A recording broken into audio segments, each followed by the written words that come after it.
Ahmedabad municipal corporation ચૂંટણીને લઈ ભારતીય જનતા પાર્ટીએ 4 ઉમેદવારો સરસપુર વોર્ડમાં ઉતાર્યા છે, જે ચિરાગભાઈ ઠાકોર, ચંદ્રિકાબેન પટેલ, ભારતીયબેન વાણિયા તેમજ રાજકુમાર રાજપૂત.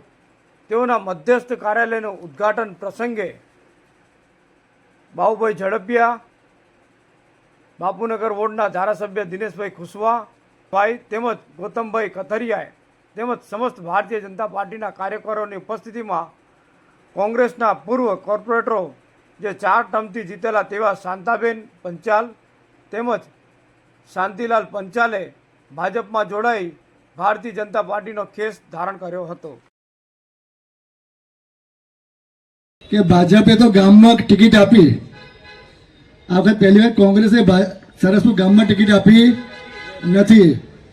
તો આપણે ગામવાળા બધા ભેગા થઈને નક્કી કરવું પડે કે જે ઉમેદવાર જે પાર્ટીનો આપ્યો હોય એ પાર્ટીને વોટ આપો, એવું આપણે કહેવાનું છે. શું કહેવાનું છે?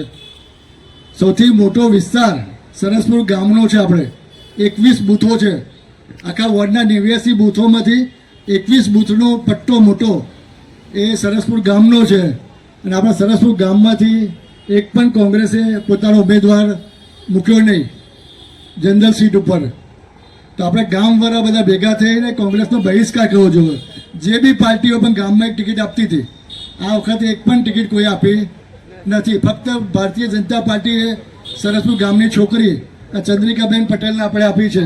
લુવાશેરીની પૂરમાં રહે છે આપણે. તો આપણે બધાનો ફરજ. આપણી વચ્ચે કોંગ્રેસના ઓબીસી મોરચાના ભારત માતા કી શાંતિલાલ પંચાલ પ્રદેશ અગ્રણી શ્રી બક્ષીપંચ મોરચા કોંગ્રેસના, ગીતાબેન રજનીકાંત ડોડિયા, ભાવનાબેન ગુપ્તા મહિલા પ્રમુખ કોંગ્રેસ સરસપુર, એ પૂર્વ કોર્પોરેટર છે, સંતાબેન પંચાલ. આપણી વચ્ચે આપણા ગામના બંને ખૂબ જ વડીલ શાંતા કાકી 4 ઇલેક્શન કોંગ્રેસમાંથી લડ્યા. શાંતિ કાકા પ્રદેશના ઉપાધ્યક્ષ છે કોંગ્રેસના, પણ ગામમાં કોંગ્રેસને ટિકિટ ના આપી તો ભારતીય જનતા પાર્ટીમાં જોડે છે. બોલો ભારત માતા કી, ભારત માતા કી, વંદે. આપણે સૌ જોરદાર તાળીઓ સાથે એમનું સ્વાગત કરીએ. ભારત માતા કી જય શ્રી રામ, જય શ્રી રામ, જય શ્રી રામ, જય શ્રી રામ. આપણા મહામંત્રી શ્રી શહેરના વાલીશ્રી બધા જ લોકોએ એમને ખેસ પહેરાવીને આપણે ભારતીય જનતા પાર્ટીમાં આપણે ગામમાંથી એક જ બચેલા હતા, એમણે પણ આજે ગામમાંથી આપણે ભારતીય જનતા પાર્ટીને જોડાઈએ છીએ. એટલે ગામના સુપડા સાફ કરી કાઢ્યા છે. કાંઈ ટેબલ પર એ લોકો મૂકી નહીં શકે. વોટિંગ તો બાજુમાં ટેબલ પર એ લોકો નહીં મૂકી શકે. પોલિંગ એજન્ટો પણ એમને નથી મળવાના ગામમાંથી. એટલે સરસ મજાનું આપણે ગામની યુનિટી બતાવી છે. તો આપણે એમનું સ્વાગત કર્યું છે. હું શાંતિ કાકાને આવકારતા એમને કહીશ કે એક શુભેચ્છા પાઠવે. સરસપુર વોર્ડમાં મધ્યસ્થ કાર્યાલયનું ઉદ્ઘાટન થયા પછીથી સરસપુર વોર્ડની કાર્યાલયનું અહીંયા ઉદ્ઘાટનનો પ્રસંગ છે. તે વખતે અમને બંનેને તમારા બધાની વચ્ચે જોઈ ખૂબ જ નવાઈ લાગી હશે, પણ હું 1-2 વાત કરી દઉં. સૌ પહેલા તો હું એમ કહીશ કે હું 1971નો કોંગ્રેસનો સક્રિય સભાસદ હતો. 55 વર્ષ થયા કોંગ્રેસમાં મને. શાંતાબેન 1978થી કોંગ્રેસમાં સક્રિય સભાસદ હતા અને શાંતાબેનને કોંગ્રેસે 2000થી 2020 સુધી 4 ટર્મ એટલે 20 વર્ષ સુધી ટિકિટ આપી અને કોંગ્રેસના નગરજનોએ તેમને કોર્પોરેટર બનાવ્યા, ખૂબ માન મર્તબો આપ્યો. આ બધું જો શક્ય બન્યું હોય તો કોંગ્રેસમાં શાંતાબેન હતા, હું હતો, મને પ્રદેશનો ઉપાધ્યક્ષ બનાવ્યો હતો, હોસ્પિટલ કમિટીનો મહામંત્રી બનાવ્યો છે. એટલે કોંગ્રેસે ભૂતકાળમાં અમને ઘણું બધું આપેલું છે. કોંગ્રેસને નફરત કરી અને અમે લોકો ભાજપમાં આવ્યા નથી, પણ કોંગ્રેસમાં અમુક ગંદા રાજકારણની નીતિવાળા આગેવાનો ની ગંદી રાજનીતિના કારણે 2020 અને 2020માં એવી રીતે ટિકિટો ફાળવી કે જેમાં કોંગ્રેસની 4 સીટો હારી ગઈ. 2000 થી 2020માં આવું નહોતું બન્યું. છેવટે શાંતાબેન એક તો જીતીને આવતા હતા. અમારા શકીલભાઈ 4 વાગ્યાથી શરૂ કરી અને 4 થી શરૂ કરી અને સવારના 9 વાગ્યા સુધી બેસી રહ્યા. એમને મેન્ડેટરી ટિકિટ ના આપી અને એમને એવું કહેવામાં આવ્યું કે ભાઈ તમારા બદલે ખુદ્દુસભાઈની ભાભીની ટિકિટ આપી. જો આટલો બધો અન્યાય થતો હોય, જે માણસો સારા મત લાવી કોંગ્રેસને જીતાડી શકતા હોય એવા માણસોને કાપી, જો રાજકારણના ઉપરના નેતાઓ એમના સગાવાલા, એમની પગચંપી કરવાવાળા, એમના જબ્બાનો છેડો પકડવાવાળા જો ટિકિટ આપતા હોય તો કોંગ્રેસમાં 2000માં કોઈ ના, 2020માં કોઈ ના જીત્યું, 26માં પણ કોઈ નહીં જીતે. જો આવી રીતે કોંગ્રેસના નેતાઓ કોંગ્રેસને સરસપુરમાંથી સાફ કરી નાખવા માંગતા હોય તો એવી કોંગ્રેસ સાથે હું રહી શકું તેમ નથી. ભારત માતા કી એવા કારણથી મેં એમની ગંદી રાજકારણી નીતિના કારણે રાજીનામું આપ્યું છે. છતાં કોંગ્રેસનો આભાર માની અને હું આજે ભાજપમાં જોડાઉં છું. અને એટલે આજે મને આ કેસ કરવામાં કોઈ શરમ નથી. જો કેસ કરવામાં શરમ નથી તો સરસપુર ગામમાં જે 4 ઉમેદવારો છે એમના માટે મારે જે કંઈ કરવું પડશે, આમ તો જીતવાના તો હતા જ,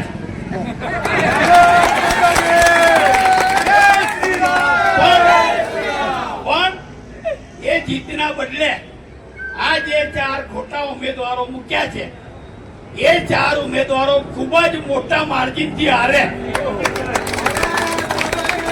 એના માટે બધાએ મદદ કરવાની છે અને એમાં મારો પૂરેપૂરો સાથ છે. સરસપુરની વાત ફરી કરી દઉં તો આજે 4 ઉમેદવારો છે.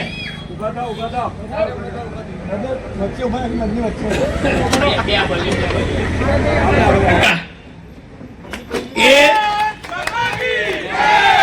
સરસપુરમાં મારા ઘરની પાછળ જ રહે છે.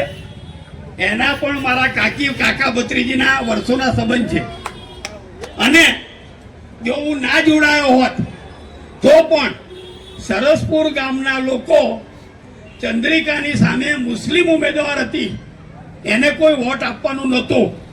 મેં એ લોકોને ટિકિટ જાહેર થઈ ત્યારે પણ કહ્યું હતું કે ભાઈ હું તમારા સરઘસમાં 4 ઉમેદવારને લઈને ફરીશ તો પણ સરસપુર ગામમાંથી મુસ્લિમને મતો મળશે નહીં, આવું મેં સ્પષ્ટ કર્યું. એટલે સૌથી પહેલી તો ચંદ્રિકા બહુ ફ્રી થઈ ગઈ, બરોબર. એવી રીતે ભારતીબેન એ પણ ગઈ વખતના અનુભવી છે, સારું કામ કર્યું છે અને એમને પણ આજે સ્થાનિક છે.